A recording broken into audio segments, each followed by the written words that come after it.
I think it's very important that tradition stays, and tradition has a huge part of all this.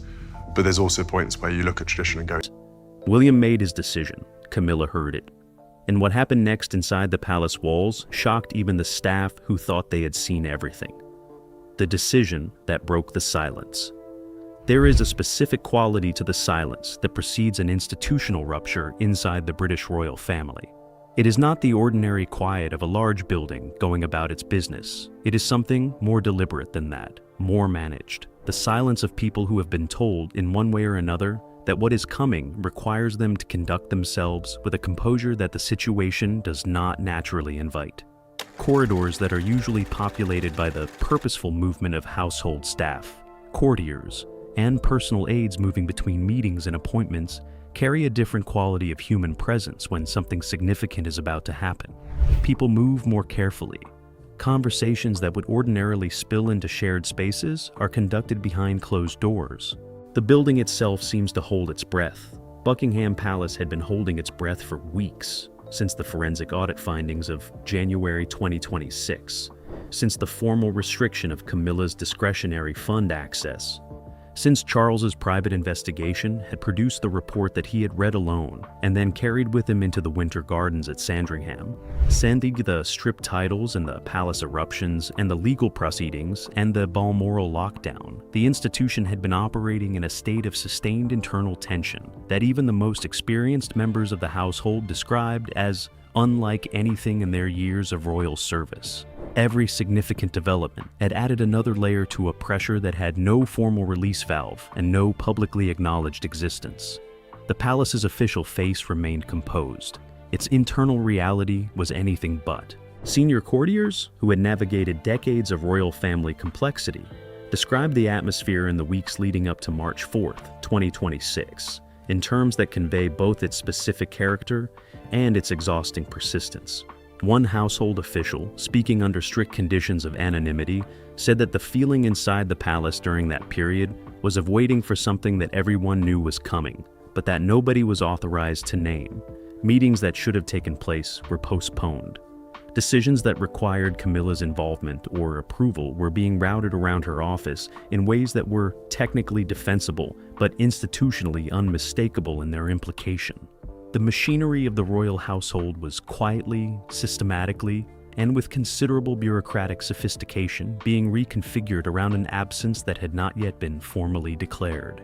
William had been preparing for the decision for 3 weeks, not impulsively, not reactively, but with the deliberate, documented, legally anchored preparation that has characterized every significant institutional action he has taken since assuming real authority within the monarchy. His legal team had been consulted. The constitutional implications had been assessed. The specific mechanism through which the decision would be formally communicated had been selected with care that reflected both its legal significance and its personal weight. Because whatever else this decision was, it was not simply institutional, it was personal, in a way that made the institutional dimensions feel almost secondary by comparison. The formal notification was prepared on the morning of March 3rd. It was reviewed by William personally, amended in 2 specific places, and signed before noon.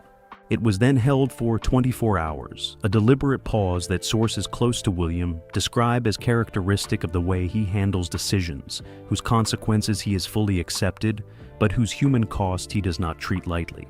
The pause was not hesitation, it was an acknowledgement. The acknowledgement of a man who understood that what he was setting in motion would cause genuine human suffering to a specific person, and who chose, in full knowledge of that, to proceed anyway because the institution he was protecting demanded nothing less. On the morning of March 4th, 2026, the formal notification was delivered to Camilla's private office at 9:14, not handed to a senior aide for gentle management and careful preparation of its recipient. Delivered formally, officially, and directly to the office of the Queen Consort herself, in a manner that left no procedural gap between the decision and the woman it concerned.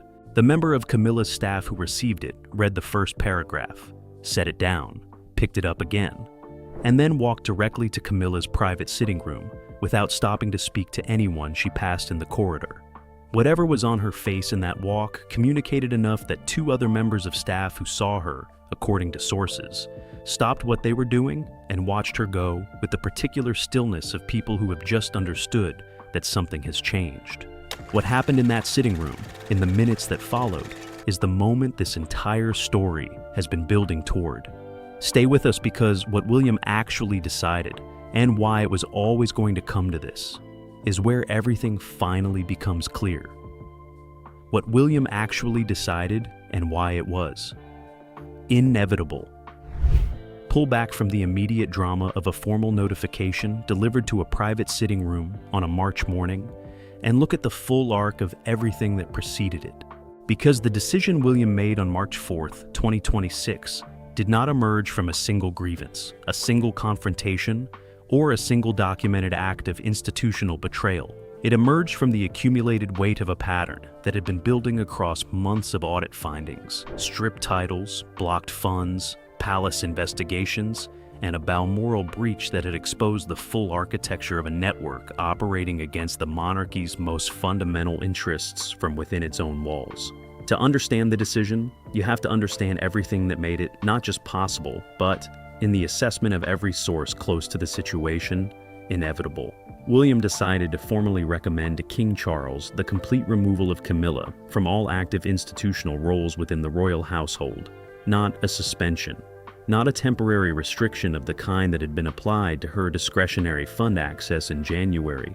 A formal, permanent, and fully documented recommendation that the Queen Consort's participation in the operational life of the British monarchy be concluded in its entirety.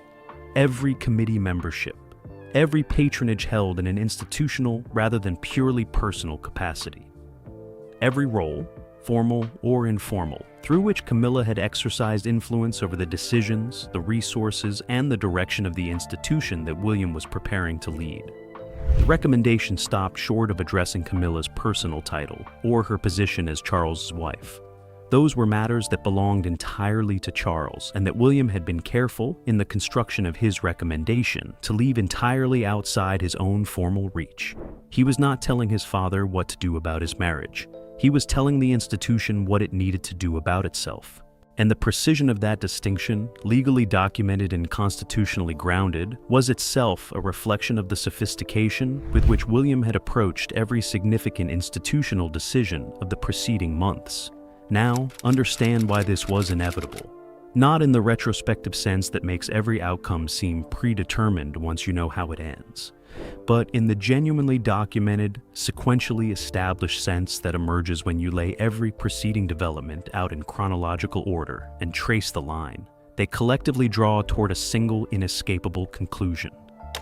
The January audit had established that funds had moved through channels connected to Camilla's orbit in ways inconsistent with established royal protocol. That finding had produced the blocked discretionary access and the formal financial restriction. It had also, crucially, produced a documented institutional record of financial conduct incompatible with the responsibilities of the Queen Consort's office. The first brick. Charles's private investigation had established a pattern of unauthorized communications, inappropriate use of royal influence, and the leak of a specific private meeting, whose details had appeared in media coverage traceable to sources within Camilla's social network.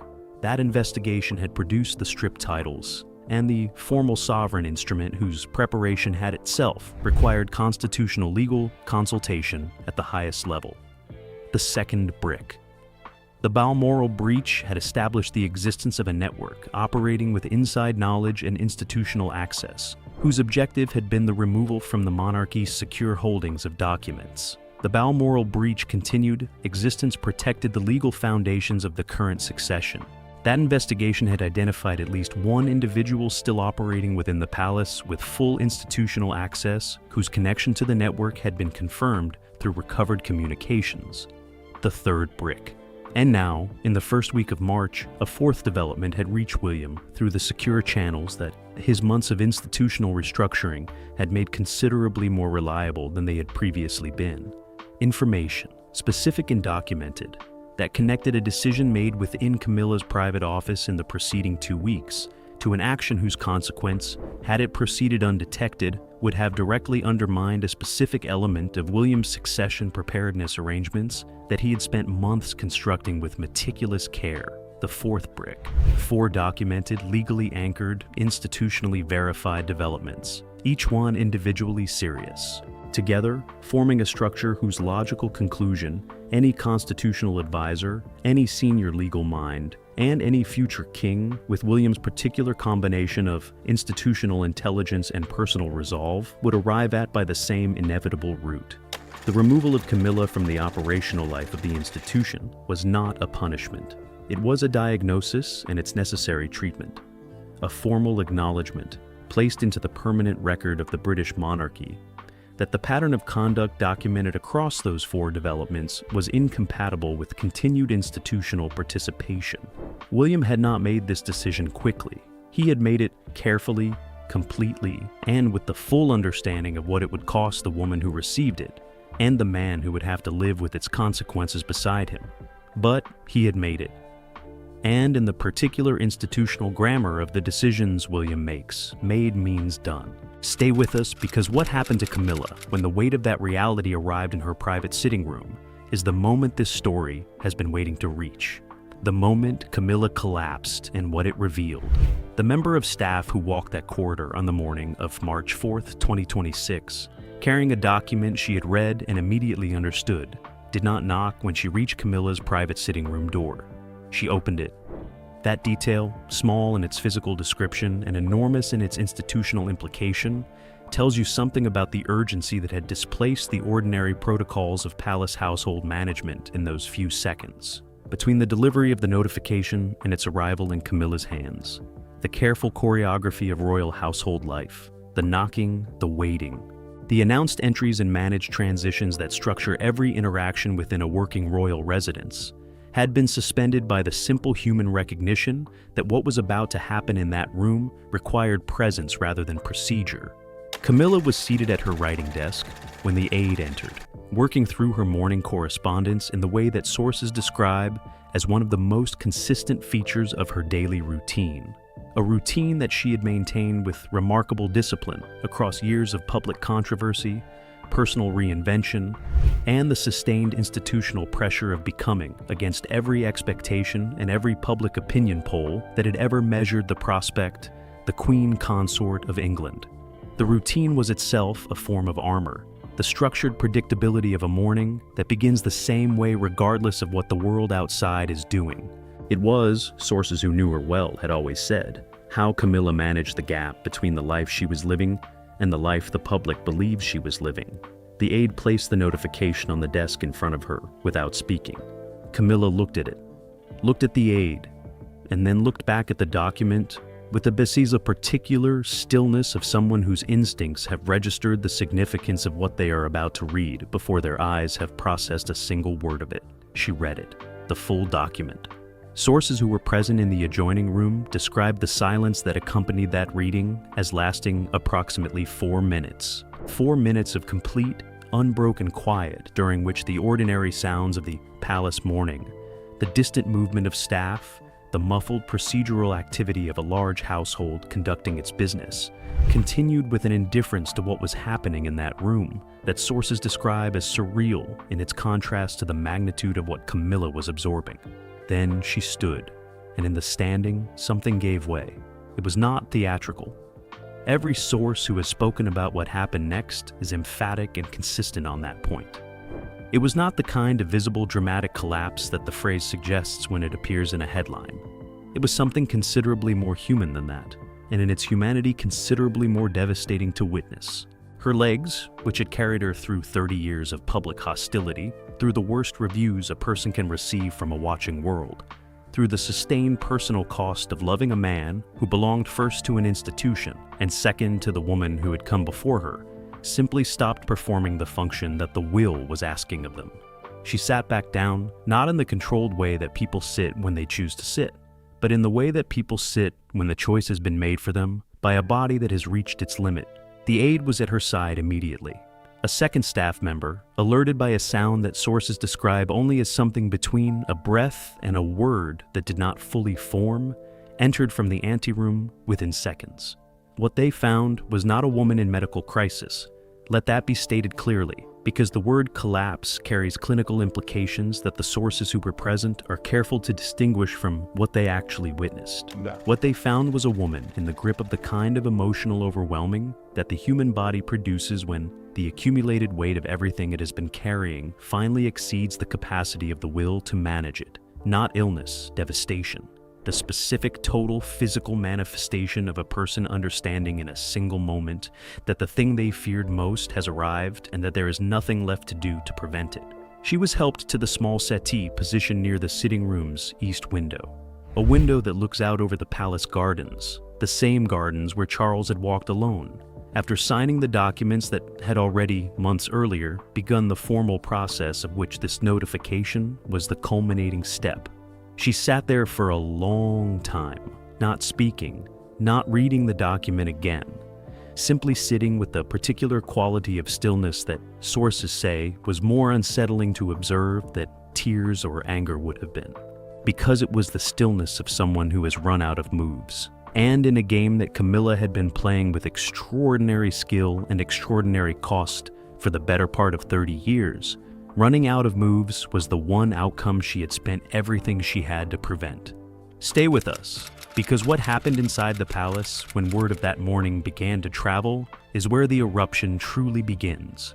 The palace erupts, and the sides that formed information moves through the internal architecture of Buckingham Palace in ways that have no formal mechanism and no official channel. But it operates with a speed and a comprehensiveness that the palace's own communications infrastructure could not replicate if it tried. It moves through the overlapping networks of personal loyalty, professional proximity, and shared institutional memory. This connects every level of the household, from the most senior courtiers to the staff whose daily work keeps the physical reality of a working royal residence functioning. It moves through the glances exchanged in corridors, through the particular quality of a telephone call that lasts 30 seconds longer than its official purpose requires, through the small behavioral signals that experienced palace observers read with the fluency of people who have spent years learning a language that has no written form.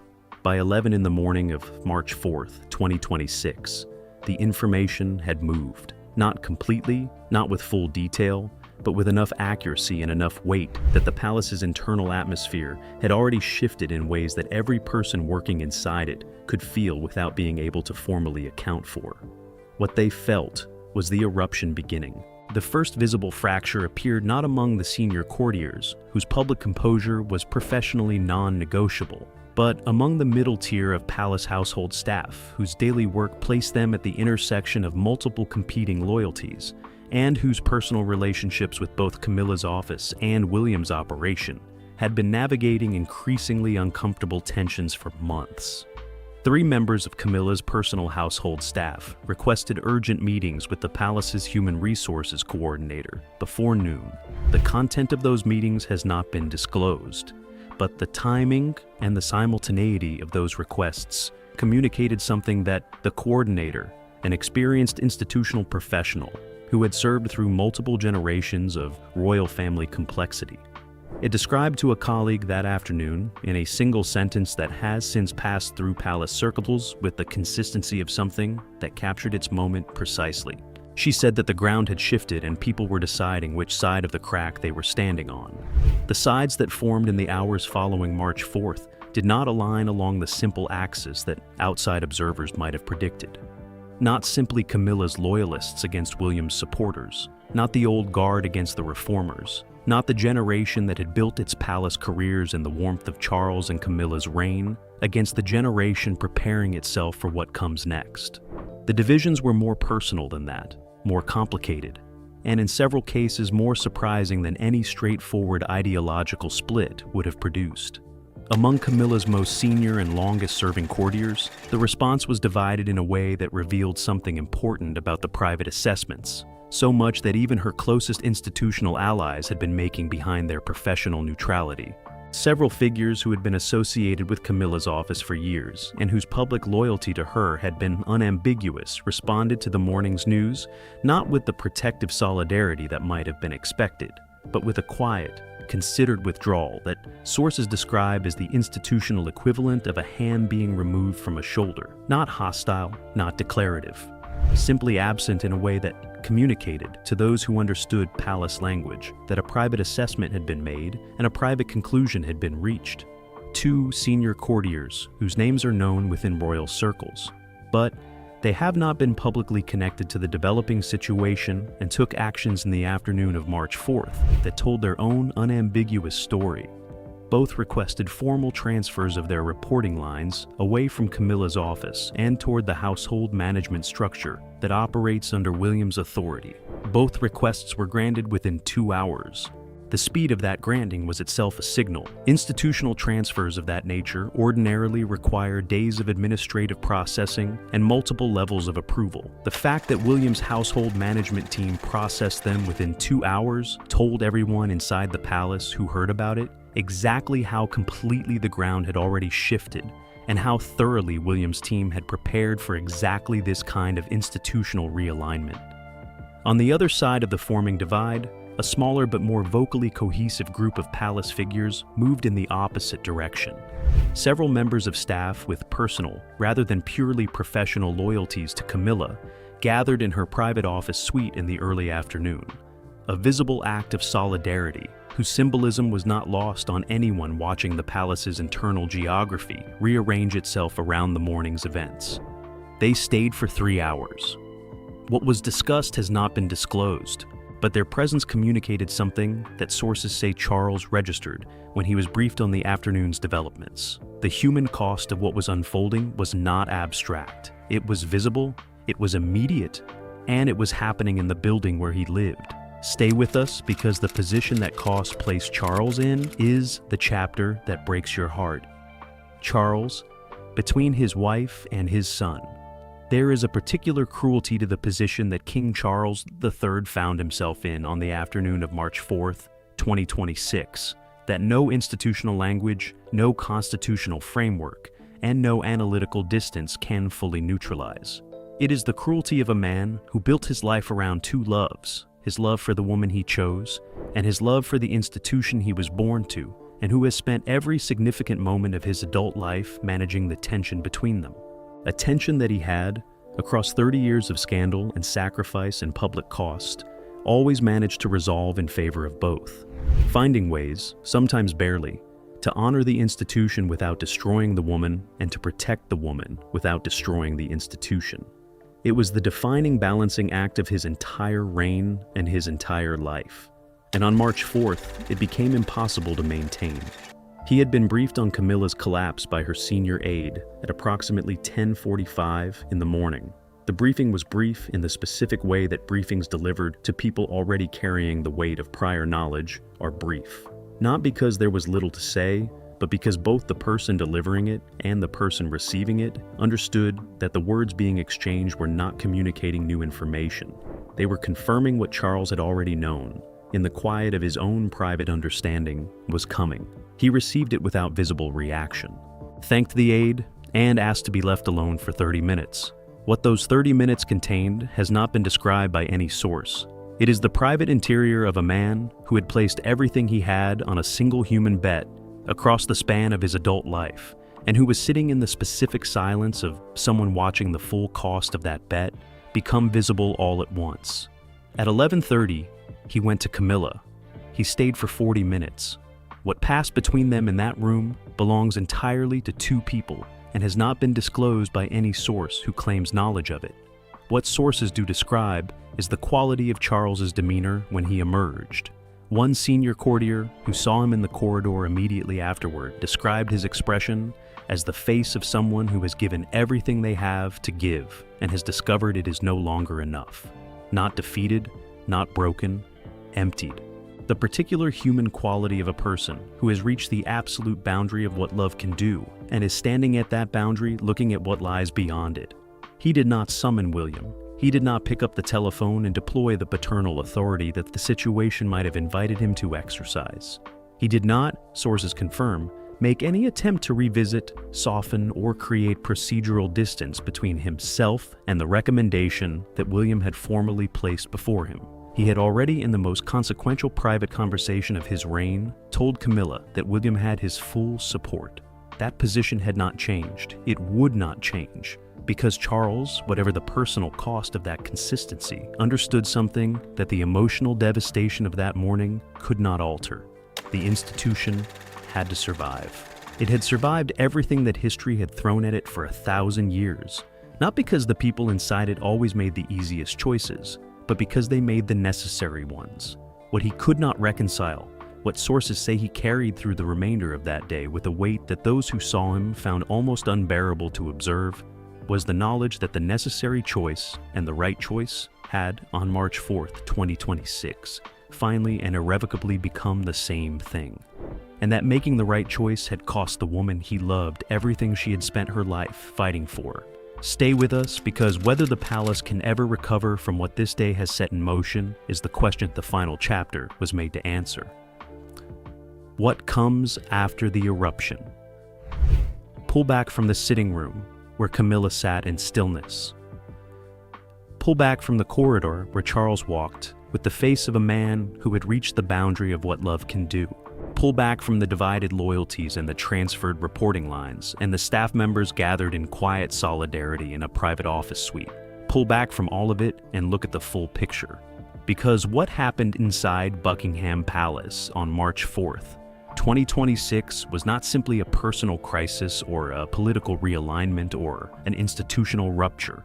It was the moment the British monarchy completed a transformation that had been underway since the afternoon in September of 2022. The moment when Queen Elizabeth drew her final breath at Balmoral and the world she had spent 70 years holding together began, quietly and irrevocably, to become something else. The palace that exists after March 4th is not the palace that existed before it. That is not a dramatic assertion. It is a structural one. The specific configuration of relationships, authorities, informal arrangements, and personal loyalties that had defined the internal life of the British royal household across the entirety of Charles and Camilla's reign has been permanently altered. The audit findings altered it. The stripped titles altered it. The blocked funds altered it. The Balmoral lockdown altered it. And the formal recommendation of March 4th, delivered in 9:14 in the morning to a woman sitting at her writing desk, altered it in a way that makes every preceding alteration look like preparation for this final, defining change. What remains after that change is something that William has been building toward with every decision he has made since inheriting the Duchy of Cornwall on that September afternoon 3.5 years ago. A monarchy defined not by the informal networks of personal loyalty that have sustained and simultaneously endangered it across generations, but by the documented, accountable, institutionally transparent framework that William believes is the only foundation on which the crown can survive the scrutiny of the century it is entering. A smaller institution, a cleaner one, a monarchy whose internal life reflects the same values of accountability and merit that it asks the public to believe in. For Camilla, what comes next is a life lived at the margins of the institution she spent everything to reach the center of. The personal title remains. The marriage remains. In whatever form Charles and she can sustain it across the distance that March 4th has placed between them. But the operational life, the influence, the quiet exercise of institutional authority that made the title meaningful beyond its ceremonial designation, that is gone.